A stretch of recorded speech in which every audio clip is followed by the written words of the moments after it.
stand by for action.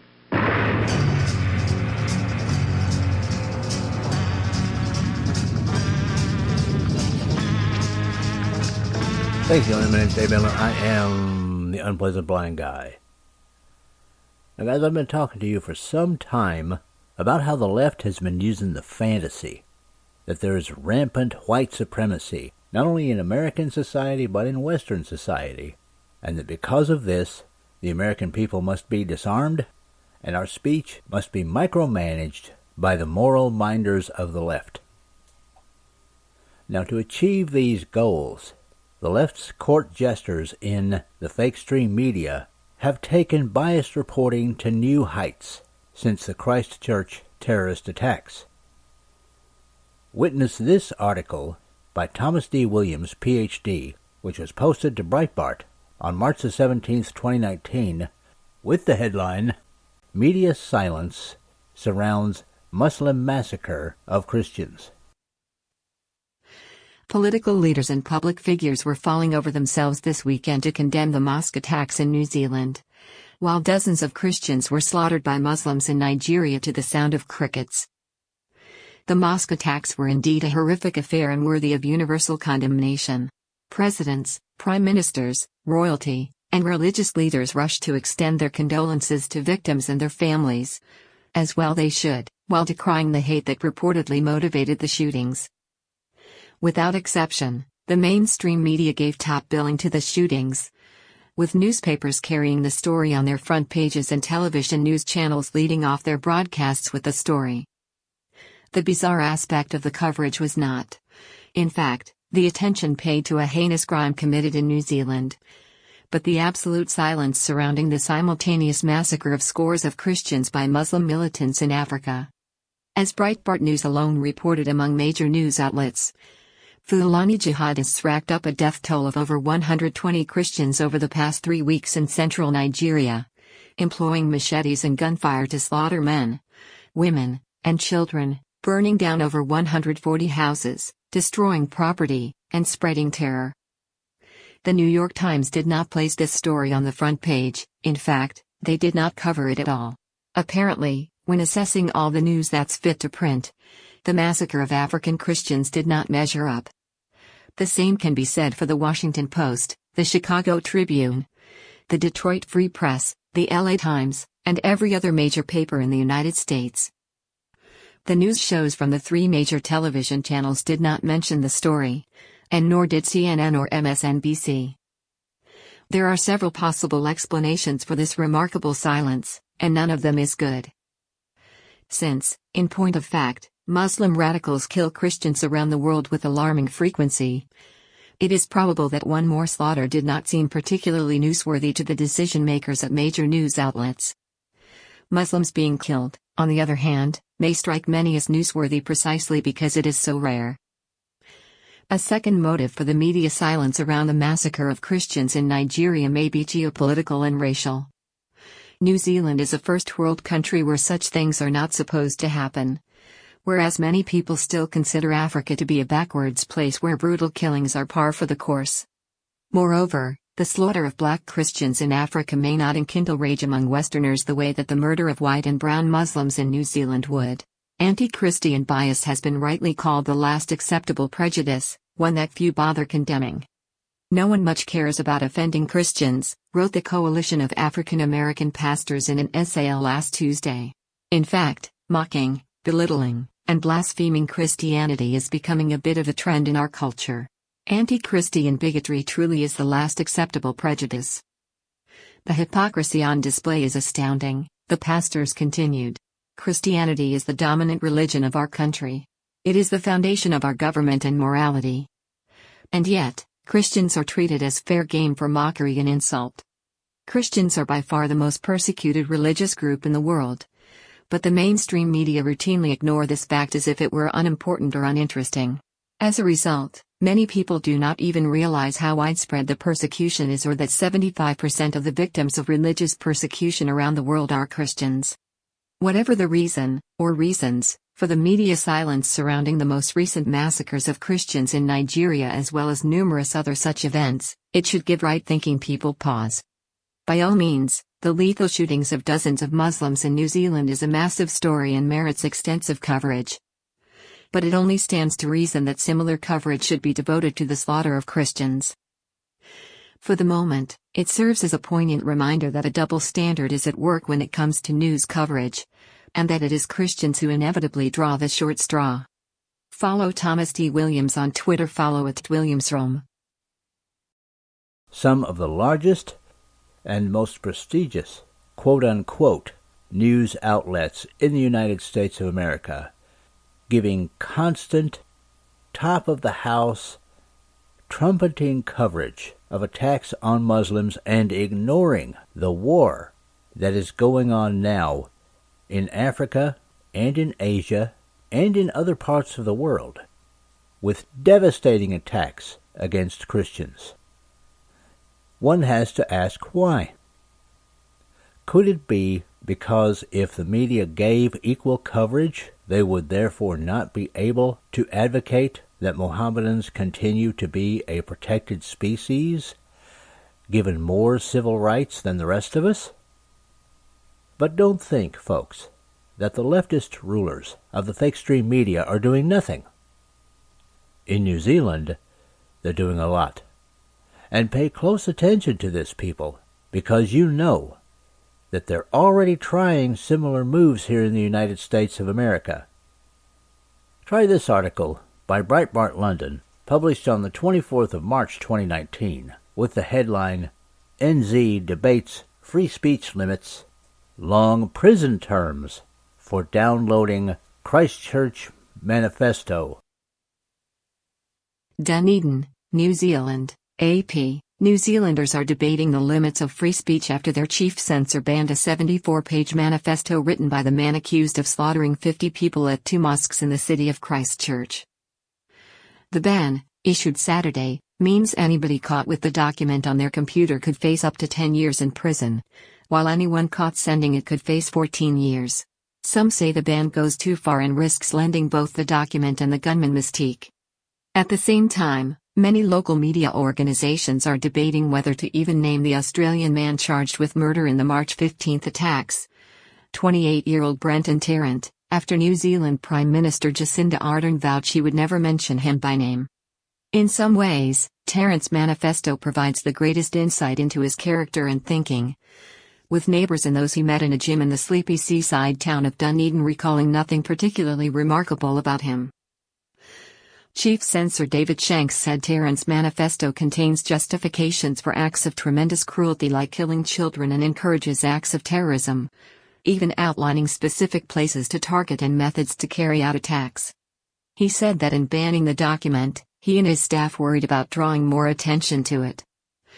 But in the end, he said, they decided they needed to treat it the same way as propaganda from groups like the Islamic State, which they have also banned.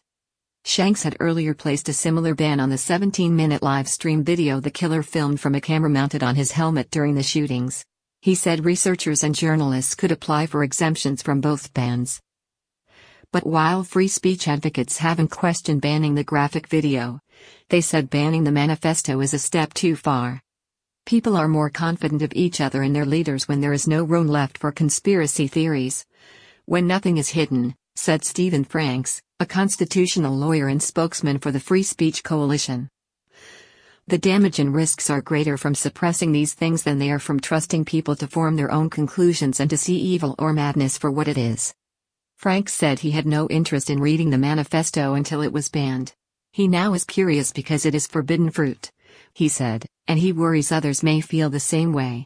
He said the ban makes no sense when New Zealanders remain free to read Adolf Hitler's autobiography, Mein Kampf.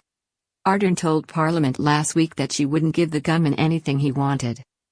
She said people should instead remember the names of the victims. Some media organizations appear to be taking up her call. News website Stuff on Saturday published an 1,800-word profile on Tarrant without once naming him. Our view at the moment is that we're dialing back on naming him, unless it's pertinent or important, said Mark Stevens, the editorial director at Stuff. The New Zealand Herald also published a profile on Tarrant with an accompanying editorial that mentions Ardern's stance. The editorial says, Our piece keeps the mention of his name to a minimum. News organizations fear Tarrant will use his trial as a soapbox to promote his white nationalist views, especially after he fired his lawyer and said he'd represent himself. But Danish journalist Claus Bloch Thomsen, who works for the Politiken newspaper and covered the trial of Norwegian mass murderer Anders Breivik, said there are dangers in censoring Tarrant. He said that during the Breivik trial, many media outlets, including his own, were careful to report only what happened in court without discussing Breivik's far-right ideology. He said it was an approach favored by intellectuals and so-called experts, but when he interviewed the families of the victims, he found many of them were angry. They said when we start to censor ourselves, we just make him into a martyr, Thomsen said. We are not able to learn how mad this guy was, what his thinking was, until everything is out in the light. In his manifesto, Tarrant describes himself as being born into a working-class family and not being interested in university. He says he made some money investing, although in other internet posts he talks about getting an inheritance when his father died.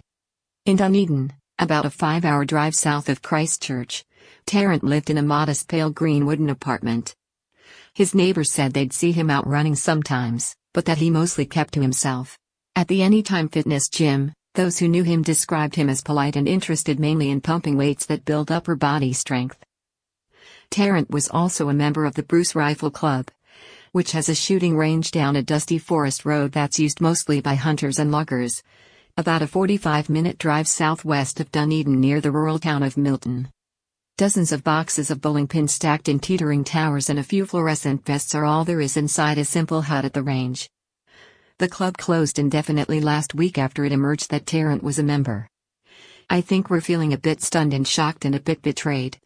Perhaps, that we've had this person in our club who has ended up doing these horrible things, he told the newspaper. Williams said Tarrant was always helping out around the club, including setting up and packing down the range. He said Tarrant used a hunting rifle and an AR-15, which wasn't unusual. One of the few people who has publicly said he had concerns about Tarrant before the attacks is hunting guide Pete Bredahl. He said he complained in 2017 to a local police officer who monitors gun licenses about the disturbing behavior of some members of the rifle club. In a Facebook video and comments posted online, Bredahl said some club members had Confederate flags, wore camouflage clothing with rank insignia, vilified Muslims and had homicidal fantasies. He claimed to have met Tarrant, calling him not right. Police said they had no record of a complaint but were looking into Bredahl's claims. In his manifesto, Tarrant claims he got approval for his attack from Breivik, who killed 77 people in Oslo and a nearby island in 2011. Breivik's lawyer has said that's very unlikely because his client has limited contact with the outside world from his prison cell.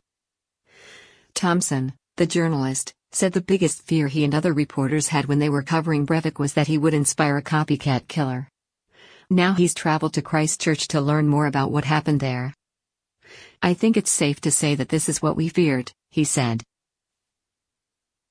Now you can see from that, guys, that this is the sort of thing that can instantly happen in a nation, and we are just one election away from things like that happening right here in the United States of America. The left are salivating for more attacks like this just so they can impose such things here in our own country. Instead of confronting the real problem, and instead of encouraging their sycophants in the media to tell the truth on all sides, the rulers of the left are once again employing the old Rahm Emanuel principle: never let a crisis go to waste. And the biased coverage is affecting good, ordinary people. We had a call a few episodes ago on the English Defense League radio show, where Jeff Mitchell hosts and Jan Rennie is my partner in crime. You can hear that, by the way, Tuesdays and Thursdays on blogtalkradio.com. Just look for the English Defense League radio show page at blogtalkradio.com for showtimes. Now, the caller is someone that we knew, a nice enough guy, but his problem is that he is badly affected by the fake stream media. And his premise was that since we were denying that society was pervaded with white supremacists, we should also accept the claim, often voiced by the leftist press, that only a very tiny number of Mohammedans approve of or support Islamic terrorism. Well, naturally, we refuted this, but it made me think of what I thought at the time was a show that I had done some time ago. Now, as it turns out, it wasn't an entire show. I just researched it as if it were. Remember I told you guys that I used to do what I called Unpleasant Blind Guy Conservative Bites? Well, you're about to hear one that I did on the 23rd of January in 2016. You see, I wanted to run the numbers, guys, and I did. Here we go.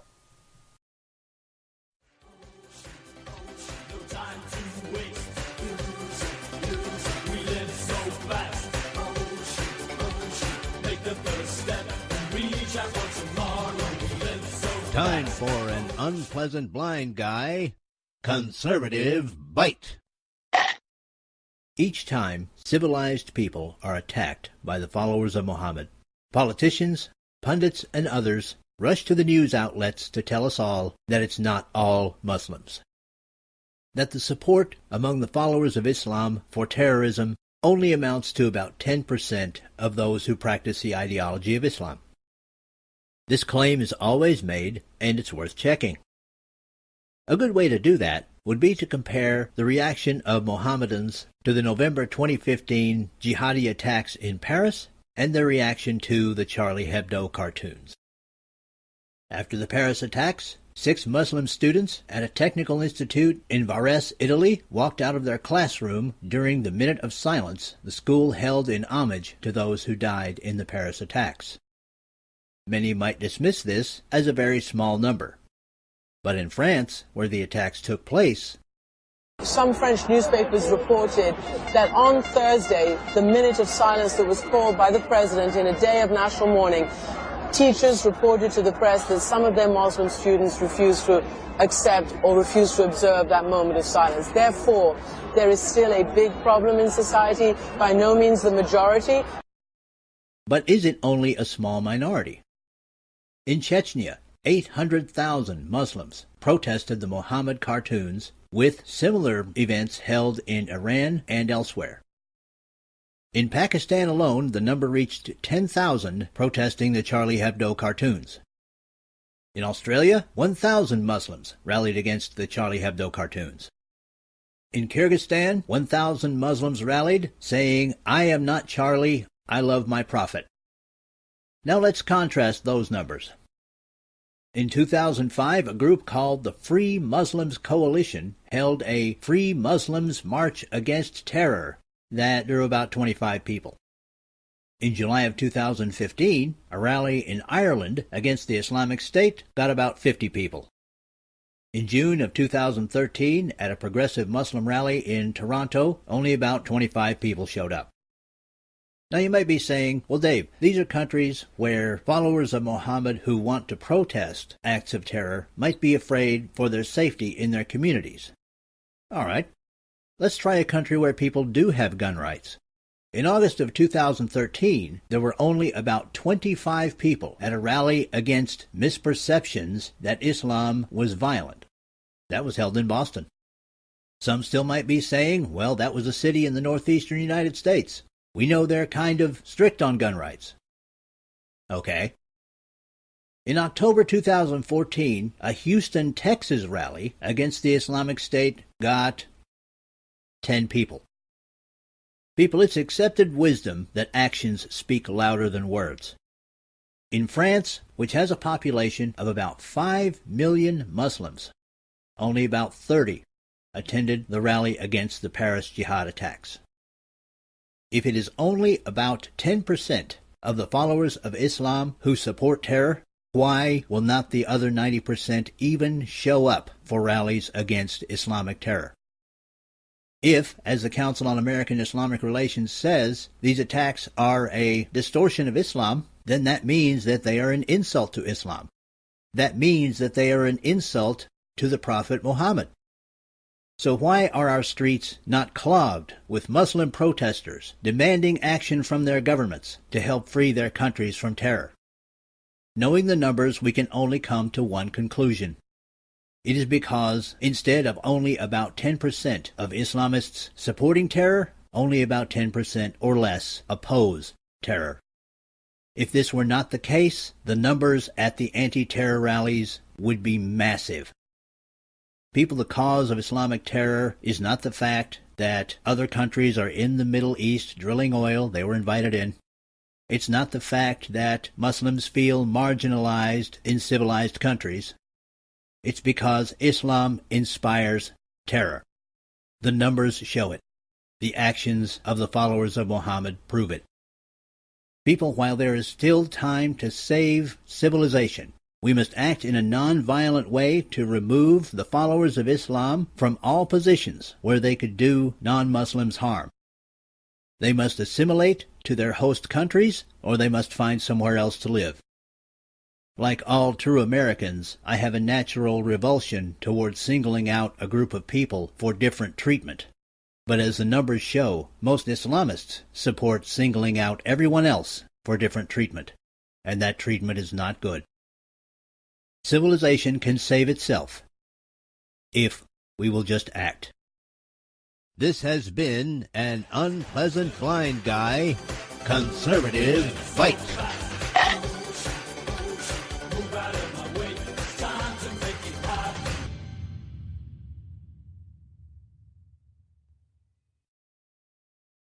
Now, guys, you'll find much of the research that I did for that one, along with source articles at EBG Contact on Twitter. That's where you can contact me with comments, questions, show suggestions, also American suggestions. I'm also reachable as Dave Milner on Facebook, the Tea Party Community when that website is up, and MeWe and Amagador on Gab. Now, you might be saying, but Dave, that was 3 years ago. Maybe times have changed. Maybe things have changed. And hey, you're only one man. Maybe you got it wrong. I'll concede all those possibilities. But before you draw that conclusion, check out this article by Jack Montgomery for Breitbart, which was published on the 21st of March 2019. The headline on this one is MI5, number of far-right terror cases, quote, absolutely dwarfed by the number of Islamist cases. And just to give you a little background before the article begins, people, MI5 is the United Kingdom's equivalent of Homeland Security. Let's begin.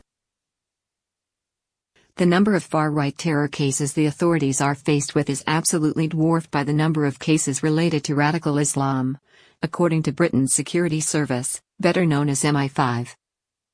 MI5 specializes in counter-espionage and domestic security, in contrast to the Foreign Intelligence-Oriented Secret Intelligence Service, better known as SIS or MI6, made famous by Ian Fleming's James Bond books.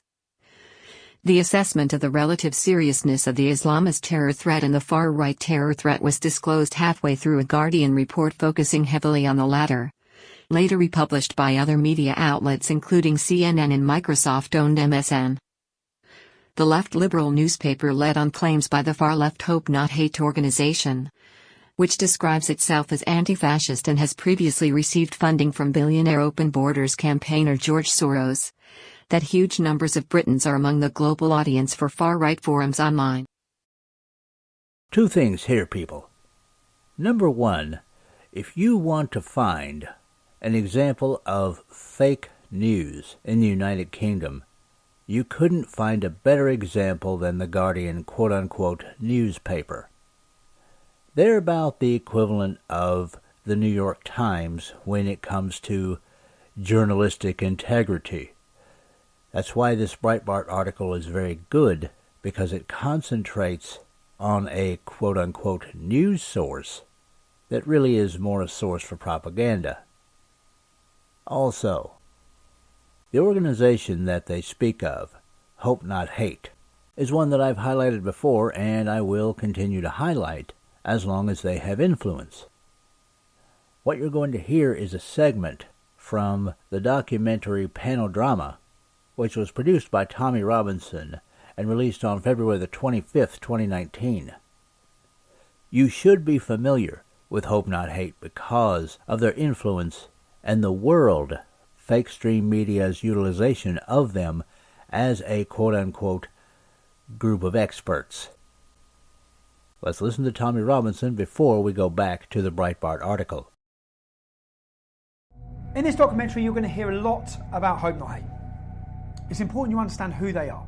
Hope Not Hate is a so-called anti-fascist organisation who formed in 2004. They formed from a group and a magazine called Searchlight. Nick Lowles, who now leads Hope Not Hate, was a lead member of Searchlight. In 1984, Searchlight worked alongside Panorama to fraudulently edit footage which they were prosecuted or taken to court and sued for. They paid £1 million damages to Conservative MPs who they wrongfully edited footage to link them with far-right extremist groups. Hope Not Hate brand themselves as an anti-fascist organisation. They're there to tackle fascism. In reality, they label, slander and attack anyone who speaks out against open borders or against Islam. The worrying thing is they have a lot of influence. For example, all media outlets across the UK, across the world, take what they say as credible and they work hand in hand with them. From CNN, The Guardian, Huffington Post, The Independent, Sky News, Newsnight, Panorama, The Metro, The Sunday Times. They even advise the UN. They advise counter-terrorism. In their advice to the UN, they say that our Day for Freedom demonstration that many of you would have watched was a far-right extremist rally. That's fake news, being given as credible information and taken as expert info by the UN. Our Day for Freedom demonstration had homosexual speakers, drag artists, black speakers, Asian speakers.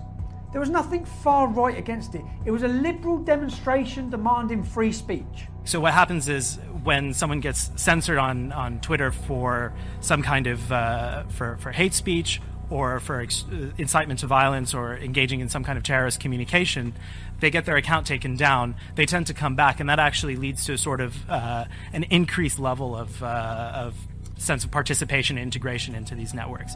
So I do a lot of work looking into right-wing extremism in the United Kingdom and the United States. And one of the things that we've seen there is actually an entire mobilization of right-wing extremist activity around the concept of the freedom of speech being taken away from people. So just a few weeks ago in London, there was a march attended by a few thousand people that was called Day for Freedom, and that was entirely sort of centered around this issue of free speech and the sense that in the kind of parlance of the extreme right, the liberal establishment was trying to silence extreme right, legitimate conservative voices. Just last year, Hope Not Hate were identified in a Swedish military report on left-wing extremist violence. It has been proven that Hope Not Hate exaggerated hate crime figures by 3,000%.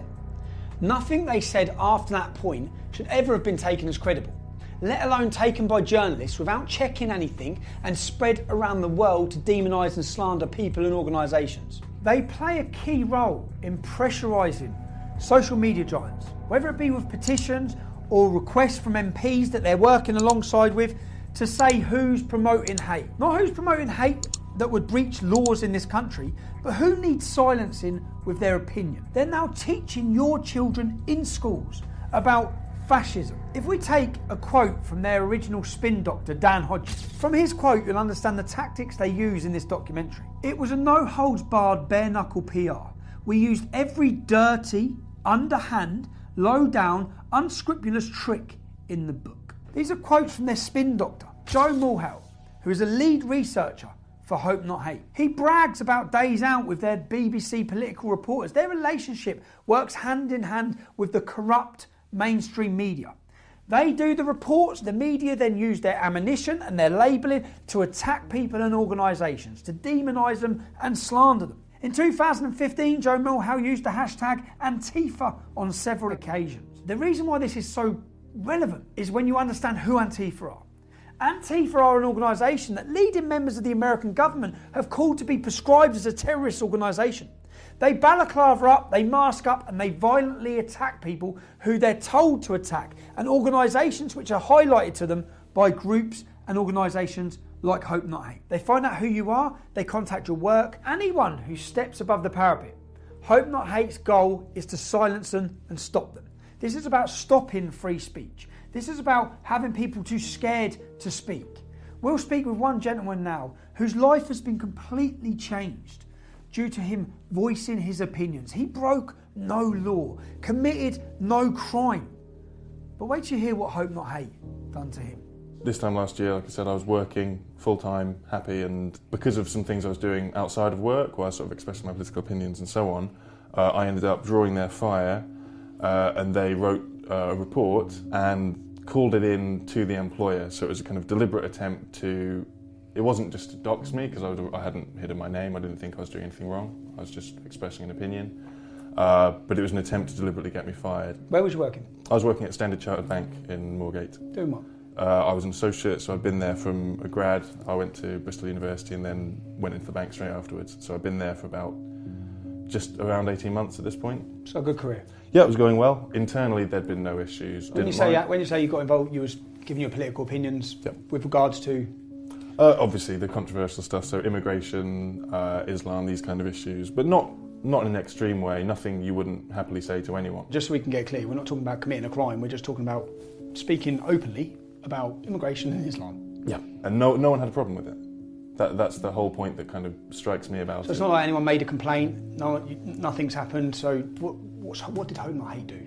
So Hope Not Hate, one of their, I can't remember which, but a team of their researchers wrote a small report. They were calling up multiple offices at the bank, and they were also focusing, because obviously we have a very big presence in the Middle East, so they were focusing on officers there to call them and just basically say, you've got this guy working for you, he's an Islamophobe, he's a racist, blah, blah, blah, all of which obviously isn't true. I remember I was just sitting at my desk and I get called in by the MD and he sort of says, have you been saying this? And I say, yeah, no, I have.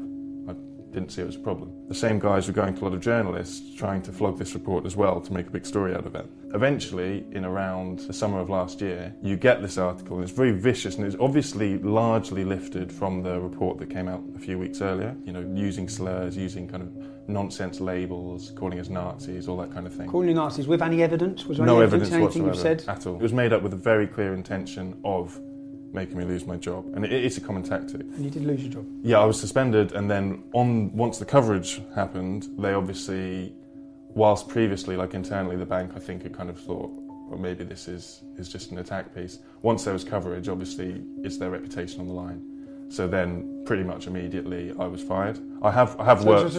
Just so that the public understand this, you committed no crime. No crime. You speak outside of work about immigration or Islam. With no hatred. No hatred. Just facts.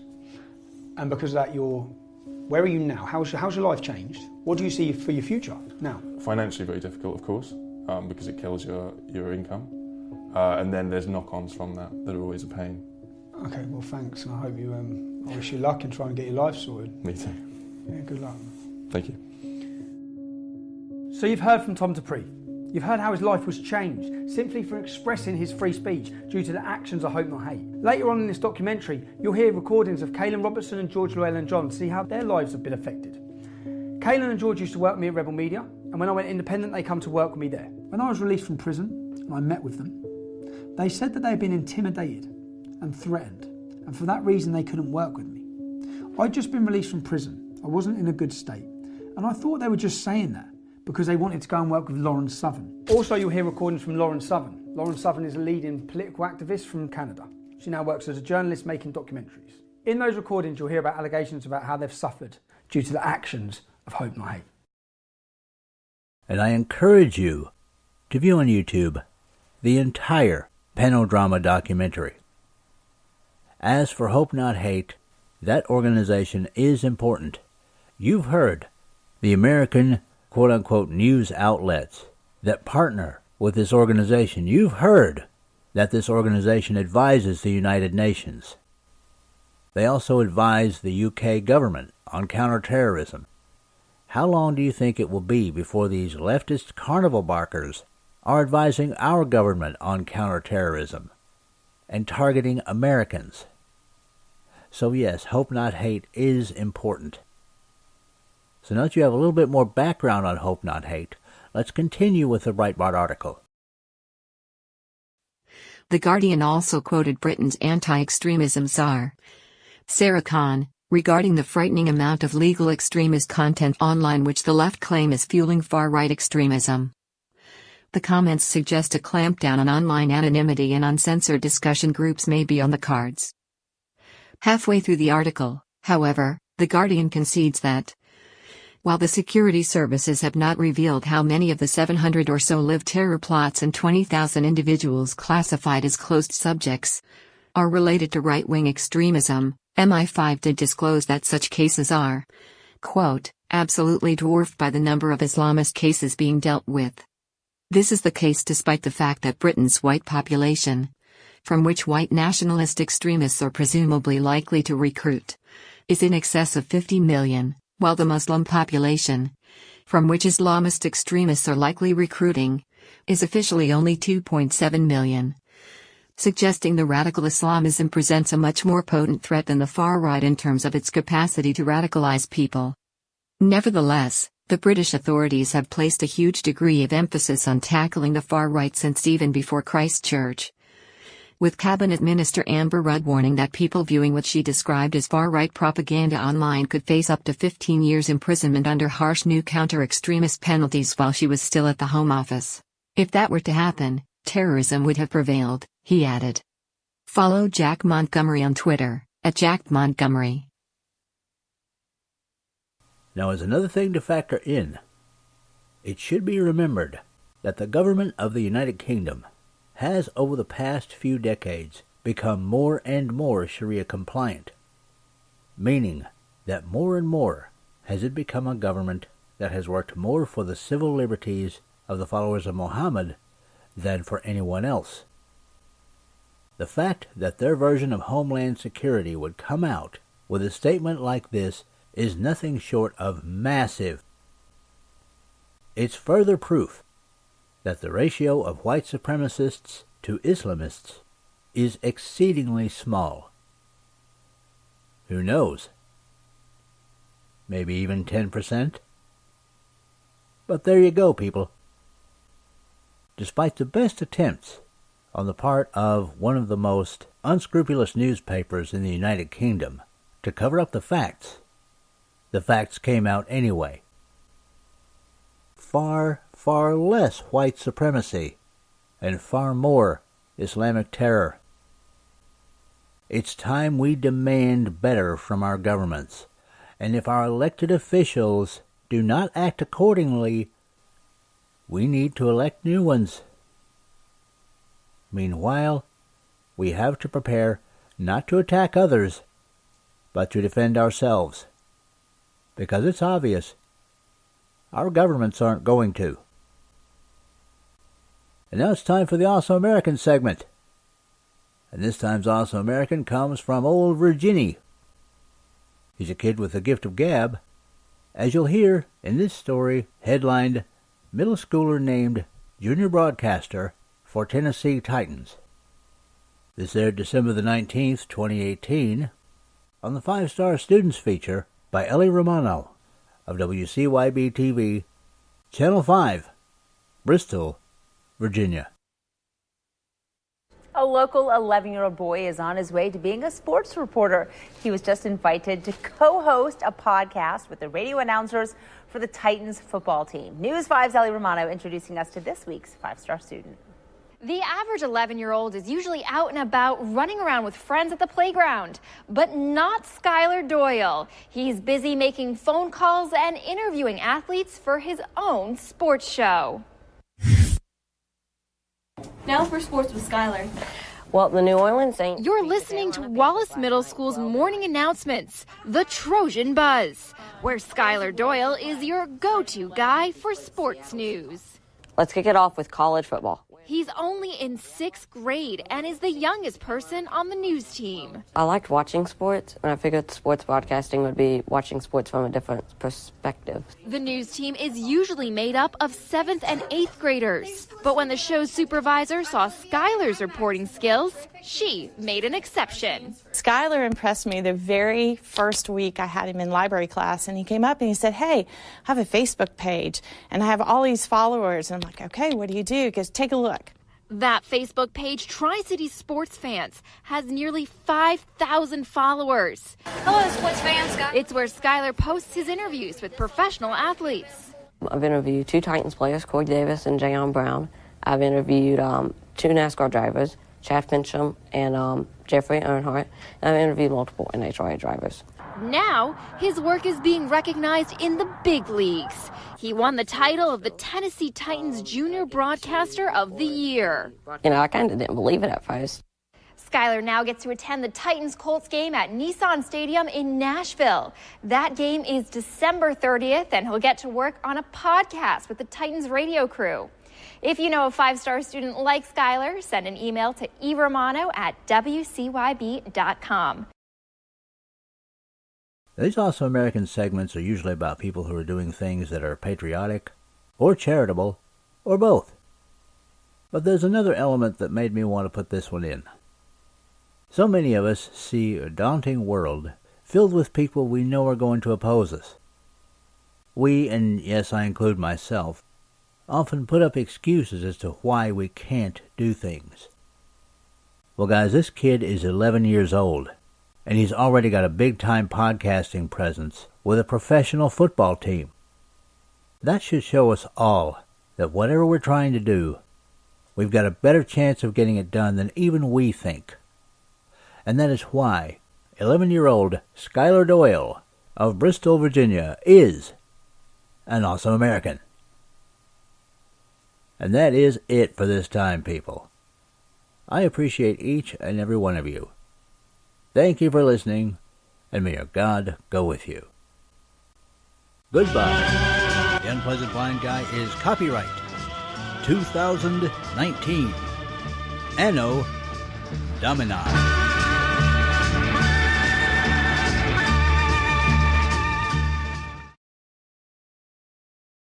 Now for Dave's Canes. Extras that help you navigate the new media world. Conservative media done right. You're listening to the SHR Media Network. Hey, this is Michael Wright. And I'm Shannon Wright. Join us for The Right Way with Shannon and Mike, Monday through Thursday from 7 to 9 a.m. right here on SHR Media. Why are they joining us? For fun things like sports, politics. Oh, maybe some news and entertainment? And all kinds of other things. Money and recipes and events, all kinds of stuff. Yeah, so join us Monday through Thursday, 7 to 9 a.m. here on shrmedia.com.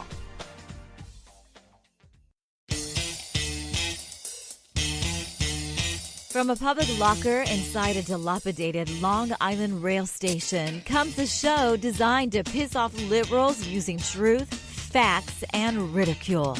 The Lid Radio Show, featuring the conservative voice from the People's Republic of New York, the Lid himself, Jeff Dunetz. Tune in every Wednesday at 2 p.m. Eastern, 11 a.m. Pacific on the SHR Media Network. Go to shrmedia.com. At Lid Radio, we fight for the truth, justice, and a good kosher T-bone. If you don't listen, Hillary Clinton might sneak into your bedroom in her housecoat late at night and blame you for her election loss. It's the Lid Radio Show with Jeff Dunetz.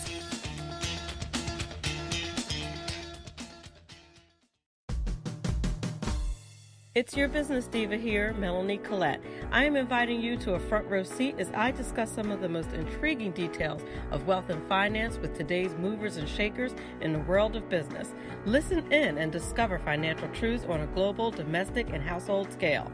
Uncover topics that will impact your wallet today and in the future.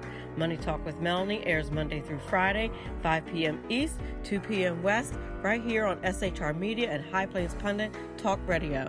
You can't afford to miss it.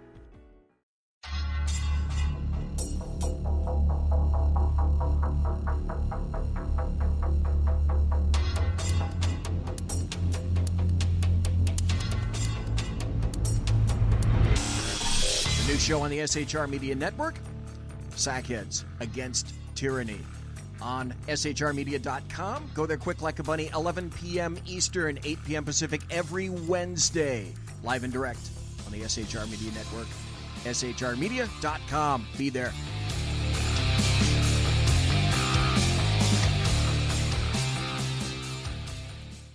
For 50 years, I've seen the American people blinded by corrupt politicians, a lapdog media, and deceptive Islam. The one thing the elites fear is one man with a cane. I'm Dave Milner.